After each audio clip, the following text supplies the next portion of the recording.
Annyeong, ni hao, ohayo, it's me, Leo Markcus, and welcome back to the TalkBox where we talk about everything in a box. Let's go. And today's podcast, we'll be talking about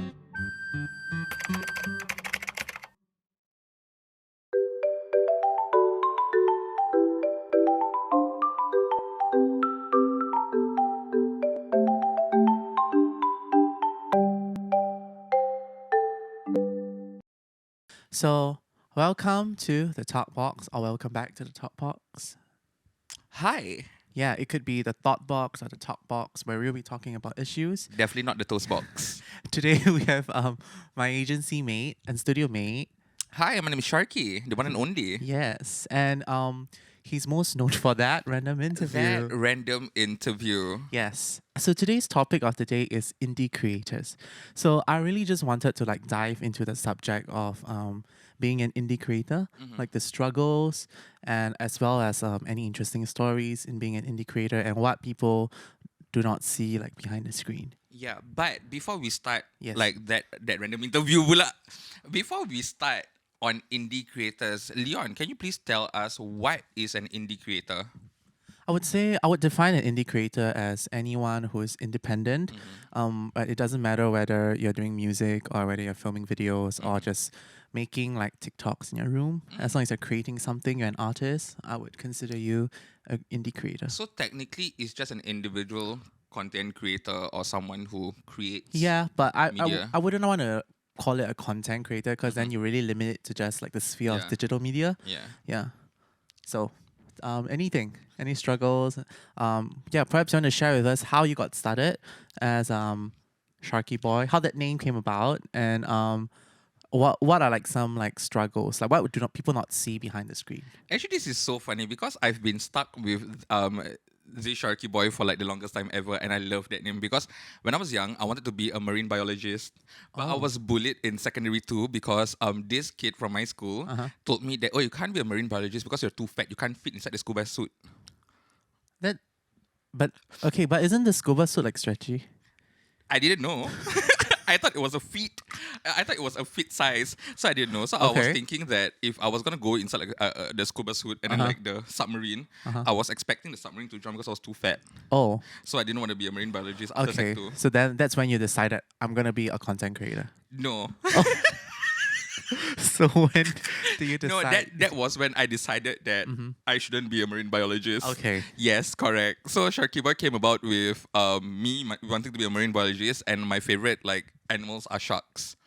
Because sharks are such in-depth creatures, they are very smart, very intellectual. They can actually sense electromagnetic waves in the sea. Wow. Very, very, very damn smart. The more you know. If The you more need you a know. Wikipedia, a walking Wikipedia, you can always The hire Sharky Boy. Boy. Correct. So I wanted to be a content creator when I was in ITE. I knew I was funny. I've got a question though. Who told me?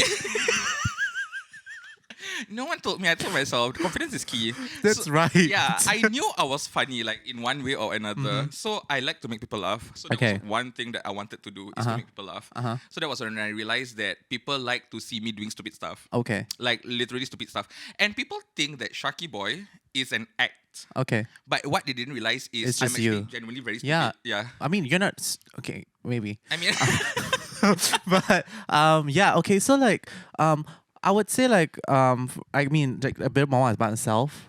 For me, I got started in making music when I was like 15, 14. I got scouted and I trained for a while in the Mandopop scene, but I can't speak a word of Mandarin. is it? But yeah, so then after I decided, you know what, people and labels have an image they want me to be, so I decided to just go independent and started to create content on my own. But when I started to put out content, nobody thought I was from Singapore because they thought I was weird.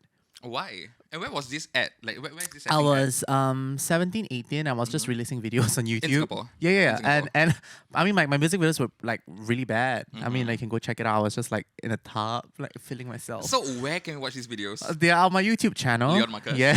Love it. I But love it. yeah, and then I just started to do more stuff, and I think that's when I told myself, you know what, I don't need someone to be there to tell me what art I want to create. And that's how I consider how I started. But I think being an independent musician, I think that is a good thing too, because some record labels, they tend to take like foot in the artistic direction that the musicians actually go towards too. Am I right to say that? Yeah. Because I do have like a few musician friends that they want to produce this kind of Musicians. musician friends. Musicians. What did I say? Musicians. I'm a little bit. So I have a few people who sing. Oh, okay. Are you one of them? No, I'm Are you not. gonna hold a note for me? Oh, Thank you. come on, Ariana Grande, beware. Yeah, exactly. So I have a few like singers who Okay. I'm friends with, but their record label actually take full control with what they can do. Oh, that sucks. Yeah, that is actually quite bad. But are they doing well? They are doing very well. But Am I doing well? No. am I doing well? Well, I'm here in a box. I'm in a box talking. Yes, talking to Leon Markcus. Yes. Yes, correct. And our director is behind. Hi. Hi. Hi. And okay, so like, what would you say like there's the biggest struggle of being an indie creator in your sense, an independent content creator? What would be the biggest struggle? I think for me is creating job opportunities for yourself. Oh, Yeah, oh. Tell me more, because like, this is really interesting. It's Yeah. something that I think a lot of independent people who want to do art, they struggle with, which is sustainability. How do you go about then pushing yourself to want to continue to do the art and the passion that you want to do, although you know that at this very moment you're not very sustainable? And this is something I always tell younger musicians. I say it's really not about getting rejected or going like not having enough auditions and stuff like that. It's really about 99% of the fight. It's really just about the mental thing where at times I think where it hits you and you go like, Yeah. why am I doing this? Correct. I have no money. I don't I'm know what. broke. Yeah, like it was just the wrong choice. How do you like what do you think is the biggest struggle? My mom has never been supportive of this because my mom wants to see like the result. That's an Asian thing, right? That's a very Asian thing. She wants the result like then and there. And being an indie content creator or being an indie artist, it's difficult because your money, it's not consistent. Well, that's true. That's yeah, true. it depends on the projects that you have, the amount of like projects that you get yeah, signed by, like sponsors, sponsors and all. ambassadorships. Yeah, and the biggest struggle for me is sustainability. Yeah. Because like there are days and there are times that I have a mental block. Like I shut myself down entirely. So it's like a creative block. It is like a creative Okay. block, and I tend to ponder upon whether I Ponder. You're using big words Thank now. you so much. I was watching Ponder. anime, so they were like having Ponder. Thank Okay, you so okay. much. So I ponder upon whether I can live up to my expectation. Because Okay. being an indie creator, you are your own Boss. Right. yes, Yeah. you are your own boss. And then like motivations come in and out Yeah. every single time. Yep. So there are days that people, like me, who don't have motivation at all. Uh-huh. And I think this is very safe. It's very safe to say that most content creator does this too, but they are not brave enough to tell like the public that hey, there are days that I'm not doing well. Yeah, yeah, Because yeah. everyone creates a facade. Like an image, right? Correct. Because I think it's also how we were brought up. Yeah. Because of Instagram. Fun fact: I didn't know Instagram was Instagram. I thought it was a photo editing app. So I love it. So I used it. the app for about a year, not knowing that it's a social media app. Are you serious? Yeah, so I was uploading videos because I was using the filters, right? Sidetrack. And people were asking me, oh, do you go to Marina Bay Sands today? I was like, how do you know? Oh, you're posting on Instagram. I was like, what? You can see my edits. Are you serious? Yeah, so I didn't know. But I think because of like how Instagram is and how everything is so perfect and everyone's like, I'm not saying that showing a luxurious side or showing the good side is a bad thing, but like most of the things you see online is like that, right? So I think people have an image like this is them 24/7. And me growing up, me watching like Xia Xue, me watching Ooh. like Hirzi, me watching Muna Bagarib, these are the people that like in IG story, they show a perfect side of what being an influencer is like. Yeah. And I wanted that luxurious life because I want to be that kind of You wanted influencer. to be the Naomi Neo, I wanted to be the Naomi Neo. the Yang KKs. Yes. And I wanted to be all this only to realize when I step into this industry that you need like a lot of work to Yeah. be where they are at. Yeah. So having that mentality when I was younger that, influencers, if you want to be influencer, you'll be living the life. What am I living now? I mean, you're living a life. I'm living a life, but not that life that I want. But it's all a facade. Like these are all things that people just show to make themselves feel better. To be honest. Well, I mean, I am like, since you're on the topic of influencers, and I'm really like, I don't know much about being an influencer because I'm not one, but I know influencers get a pretty bad rap. They do. And They I, do. I just want to know why though. Like why? What's the most common thing that as an influencer, people tend to assume about you? As when I go around, when I walk around, or like when I do content, especially my Okay. live streams and all. You mean like that random Interview. So when I do this kind of content, right, people will ask me like, "Hey, how does it feel like to be a like content creator or influencer?" But I hate that word influencer Why? because But it's a job. it is a job, but people don't see it as a job. People think that you just stay at home, Oh, videos, like get stay at home, make videos. Yeah. make money, and I mean it's true. I mean it's true. I mean, sometimes you go to events to make yes, videos. correct. Sometimes we don't just create videos at home. Yeah, other times he goes to Orchard Road, Bugis. Bugis. Catch him at that random interview. Yeah, Plugging and, in. and the amount of effort, people don't actually realize the amount of effort that you have to put in videos. Yes. The amount of time that you need to take to edit. Like the amount of time that you need to like check, quality check and Yeah, all that. yeah. People just think that, videos are so easy to do. Makes sense. And these are the people that don't do videos. And they feel that, hey, I can do your job. I can be an influencer. So why can't you? Why aren't you an influencer? Is it you can do the job but you don't want to, or you can't be an influencer? I guess because like, a lot of times the final product it's very flashy. It is. It is. People don't see like the amount of years and an amount of time on the thought process, in order to record a certain video or to take a certain photo shoot. Yeah.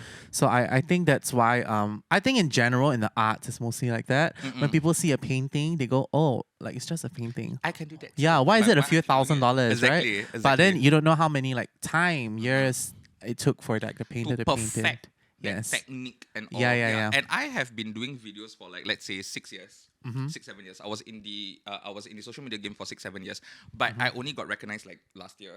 I only started to get recognition last year. Okay. And Is it the videos of you slamming the fridge? no? Actually, the slamming fridge was this year. It was famous this year. So what would you say is the most defining moment of your career as an influencer? Defining moment to me is The video, like which video blew getting up? paid lah. My most viewed video is Wait, on a side note about getting paid. So if you're watching this podcast and as you can tell, we're all struggling people and you would like to sponsor us or be part of this podcast, please remember to email. The email is down at our Instagram page. Email in and we hope you'll be sponsoring some of our episodes so we can continue doing the TalkBox. Yes. Back to you. What was the question?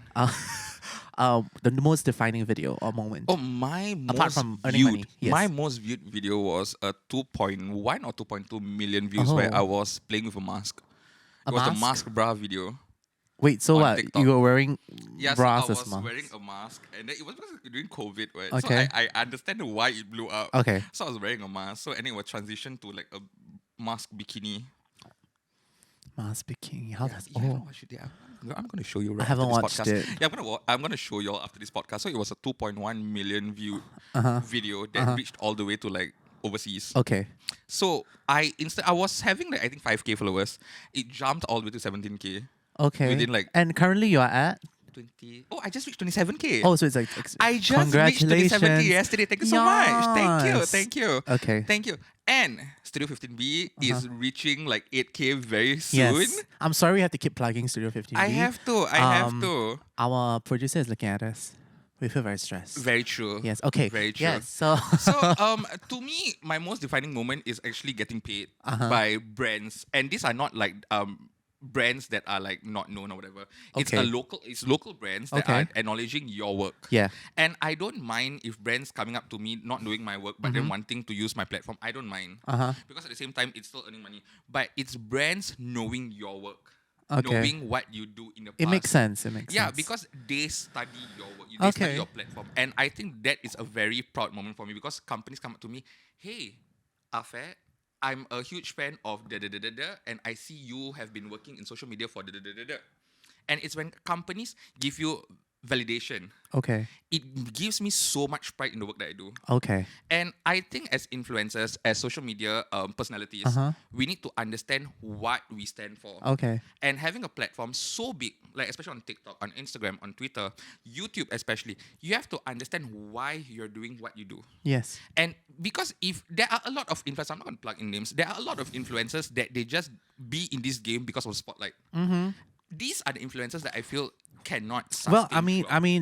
I mean, it's not a wrong thing because It's not.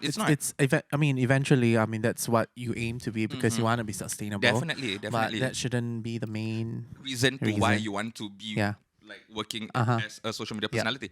But being a social media personality, you have the voice to talk about situations, to talk issues. about events, to talk about world events, to talk about like problems. Okay. But a lot of influencers that I know that are signed, they are afraid to talk about all these things because they don't want to seem problematic. Yeah, I guess because there's also restrictions from the There company. is I restriction. mean, like we are kind of lucky in terms of like Correct. Stereo 15B. Like Yeah, we're quite there's- flexible with yeah, like, yeah. So restrictions. there are a lot of things I think people are just afraid. Yes. But that's also it boils down to cancel culture, Correct. which is a topic. If you guys want us to talk about, please leave a comment. Definitely. And we will make another podcast on it. But bringing it back to indie creators.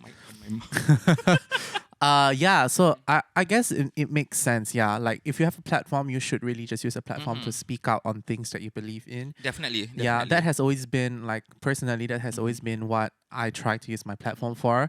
And I'm sure I'm sure you would understand. I've gotten a lot of hate for it, death threats even. But I think when it comes to art, because it's really just a form of self-expression, whether it's comedy, whether it's music, whether it's paintings or whatever, I really just want to insert a part of yourself into it. Definitely. And that's how I feel like the audiences or the people who view your content, they feel like connected, right? To it's your work. signature. You Yeah. stamped it on your work. Like for me, like what I really enjoyed on your that random interview is that the fact that when you're on the streets and you're walking and you're asking questions, right? People might think it's an act, right? Yeah. But a lot of the times, this is just who you are, and it's a part of a personality that's out there. And when people see that, people go like, "Oh, I really like that." And when they meet you in person, it doesn't come to a shock to them. Oh, you're this kind of person, right? They already know. Yeah. And people think that that random interview is scripted. People don't know that actually there's no context. Yeah, I've been there at some of the shoots, and it's actually not scripted. It's not scripted at all. It's Yeah, just me at all. going up to random people passing by and just creating conversation. Yeah. Because all I wanted to do is to create conversation with people in Singapore. That's all. Okay, cool. Hold on. I want to drink my coffee. It's really early. No, my drink is done. Yeah. So like so now we have talked about like an influencer. Is there anything like you are curious about in terms of like, because I don't think you have ever spoken directly about like the music scene. Yeah. So I actually want to know like how is it like to be a musician in Singapore? Or how it started, especially like how this ambition built up for you. well, I mean, I don't wanna I don't wanna offend anyone.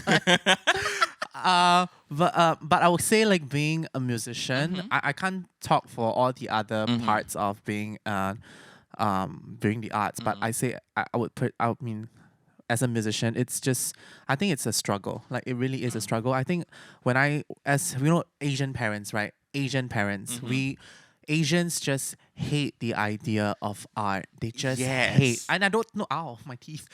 And I don't know. And I don't know if why is that so. But I mean, I guess I understand because of like they wanted like in the past they wanted a condo, a car, and stuff. But I think being a musician in Singapore is hard only because number one, the indie scene is still growing, the music indie scene, which is honestly great because when I first started out, there was nobody I could relate to, right? And that's why I decided, you know what, if there is no Troye Sivan, if there is no Jessie J's in Singapore, I'm gonna try to be that, right? Yeah. And I think that the toughest thing about being being an indie musician is definitely socializing because the clique is so small. It takes a lot of effort to network also. Yeah. So networking is something very important. It is. Yeah. It I mean, is. regardless of whatever you are doing. But I think because the scene is so small, it's important to understand that like networking is like the main reason why you should be like doing the things you're doing. Yeah. And I guess I don't know. Like, I guess it's hard because I think the only thing that's hard is also the limited places to play Mm-hmm. because it's live shows and especially COVID-19, Yes, which and is Singapore is so yeah. small too. Yeah, so that's why and also the type of thing I play. Yes. So I decided to venture overseas. Mm-hmm. So honestly, I am starting to try to find an identity Mm-hmm. as a Singaporean musician, Mm-hmm. but I feel like my identity it's more overseas Yeah. at this moment. And talking about identity, because Singapore being so small, everything that is done has been done. People are trying so hard to be unique. I mean, Yeah. it's not a bad thing. We love. Yeah, I mean, like pop being culture is reinventing unique. things that's Yes, already there. definitely, and everyone is doing like pop culture right now. Yeah. Like pop culture is everywhere. It's in everyone's life. Yeah. Yeah.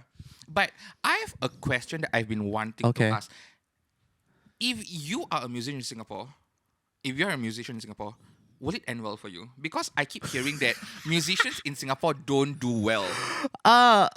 Is it an offensive question? No, it's not. Like I feel like there's some truth to that, right? Mm-hmm. Like because number one, musicians are not influencers, so a lot of the times musicians don't get like sponsorships or Yeah, brand deals, yeah, right? yeah. Because it's not like overseas where like No, but okay, now I want to ask. Yeah. Because now you're talking about musicians are Yeah. not influencers. No. But I follow people like Benjamin King. yeah.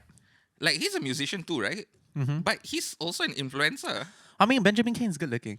He's cute. Yeah, yeah, yeah. He's cute. That's Benjamin one. King, if you're here, hit me up. I'll put you inside the random interview. Band. I mean, I guess band is a unique thing because band acts, band models apart from just doing music, and I think. Must you do that?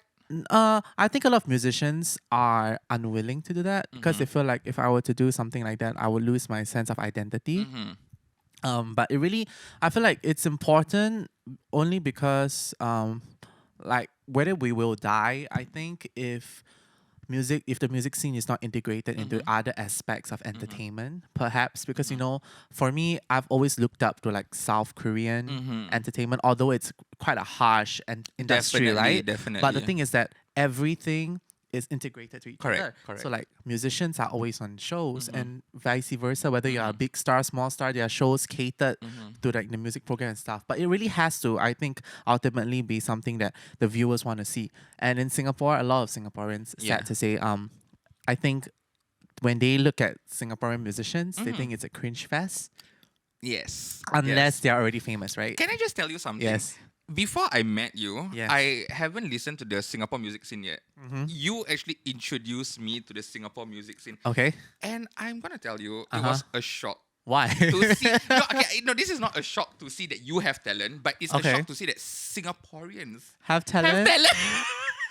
I like how you go Singaporeans. Singaporeans have talent, and I'm actually quite hooked to the Singaporean music scene now. That's great. Yeah, I'm listening to you. I'm listening to Lutfi Latif. I'm listening to Satina. Oh. So these are all Singaporean singers, and Yeah. I'm getting Rudy to get hooked in the Singaporean music scene also. Oh, it's just if you don't know, Rudy is one of a good friend, TikToker. a good friend of ours. A good friend of ours. Yeah. So I guess would we die?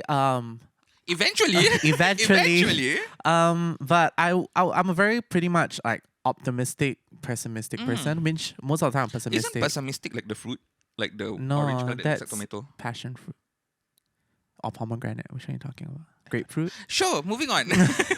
I would say, I guess if we continue to work towards evolving, which I think a lot of the times, I think because of COVID-19, Opportunities yeah, are being, musicians like, cut down. are forced, people who used to play live shows are forced to do things online. Correct. So they realize the importance of, just being digital. So hopefully that would change the perception and hopefully people will be more open to accept local musicians because there are a lot of crazy ass talented people Yes, in Singapore. There is. To name a few, like the ones you say, and to add on, those that has already been commonly mentioned, like Benjamin, Yeah. Narelle. Yes. Who else can we talk about? Sam Ray, Ling Definitely, Ying, the one that wrote The definitely. Road Ahead. Yes. Yeah. Which honestly has been like one of the better NDP songs in recent years. So yeah, and then so I think musicians are getting bolder as well as just artists in general are getting voted. And with the recent, there was like a fusion of Nafa and Yes. LaSalle. Uh-huh. I think this little things, maybe it could be more, but this It little still things, helps the it art helps. scene I, to I would grow. I would like to think that it helps. So but we really have to see what happens after COVID-19 Yes. and after the pandemic or epidemic ends, and when live shows start to open up, because now almost like I feel like most of the places where people gig that has been closed down. Yes. So whether we'll go back to that really Depends. depends. Yeah. Depends. So with that being said, like please go support your local creators, whether or not it's a musician, whether or not it's an artist. Or content creator. Yeah, or content creator. If you see something like just $5 or the product or to buy their songs on iTunes, please go do that. If there's something you like about them, tell them. Yeah, tell them, because I think It helps. yeah, it helps. helps. And I think also the huge during the whole pandemic there was a huge issue on like the non-essential thing, and it's understandable why they would get mad, because I feel like art is such a personal thing. Definitely. And maybe it's not directed in that way, perhaps. But I think a lot of art people just feel like I dedicated my heart, and so I've gone through so much only to be told like I'm a non-essential. Non-essential. I don't think it's really about like saying that art is essential in a pandemic. It's more about thank you for not like In considering general, our yes, feelings, right? Definitely. So yeah. With that being said, my name is Sharky Boy. Oh yeah, and still new to this whole podcast. My name is Leon, and this is our topic on indie creators. Indie creators. And this is our ending of our podcast. So could you give us the ASMR sound of the day?